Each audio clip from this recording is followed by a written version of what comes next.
नया पुण्य अर्जित कर रहे हैं। किसी भिखारी ने दरवाजा खटखटा दिया, दरवाजा खोल दिया तो भिखारी सामने दिखने लगा और सामने बैठे थे ससुर जी।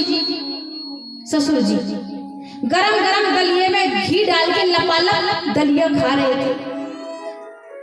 अब भिखारी कहता है भैया मुझे भी दे दो, मुझे भी दे दो, मुझे भी भूख लगी है।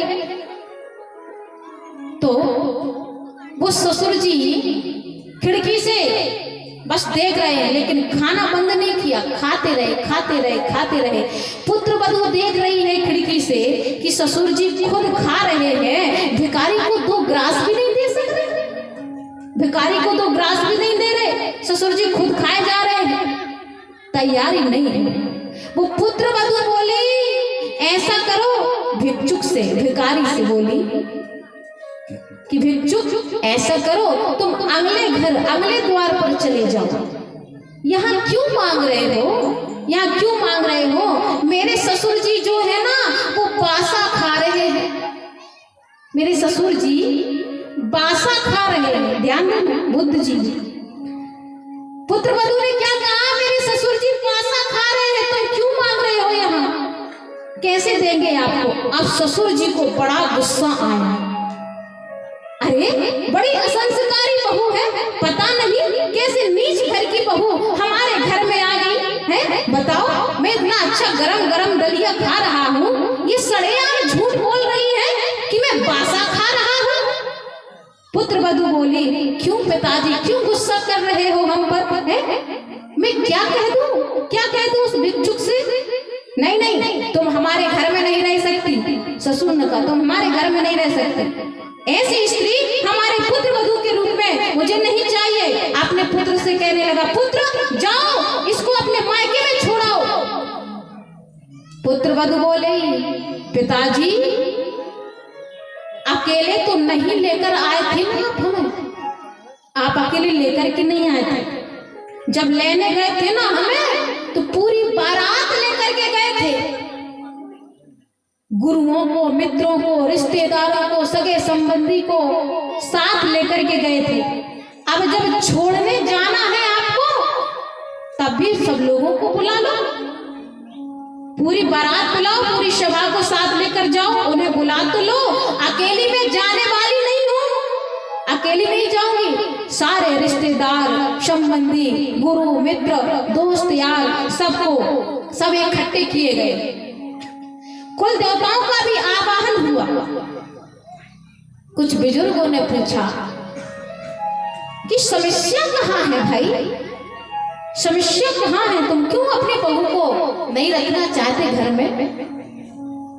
तो ससुर जी ने कहा कि ये सड़ेयार झूठ बोलती है, मैं ताजा दलिया खा रहा था, गरम गरम दलिया खा रहा था, इसने भिखारी के सामने कहा कि मैं बासा खा रहा हूं, मैं बासा खा रहा हूं, इसने असत्य भाषण दिया।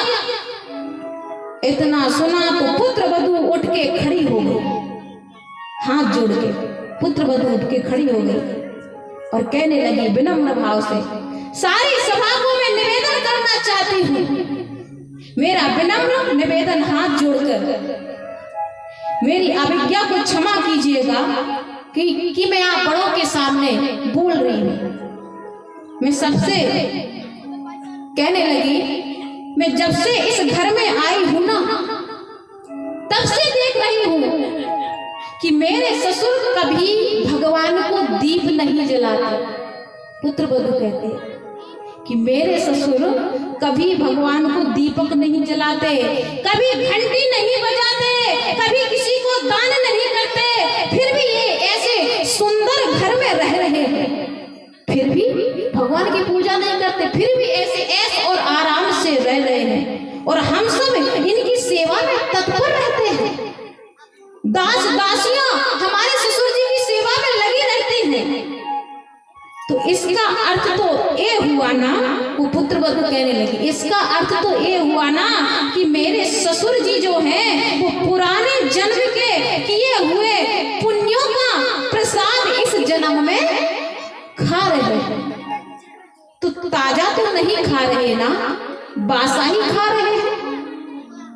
ताजा नहीं खा रहे ना, बासा ही खा रहे, क्योंकि इस जन्म में तो इनको कुछ ताजा पुण्य करते मैंने आज तक देखा नहीं। सब लोग बोले, सब बुजुर्ग बोले, गुरु लोग बोले कि भाई इतनी ज्ञानी, इतनी विदुषी पुत्र वधू को तुम अपने घर से क्यों निकाल रहे हो? उसने असत्य कहा, तुम्हारी पुत्र वधू ने झूठ नहीं कहा, सच कहा।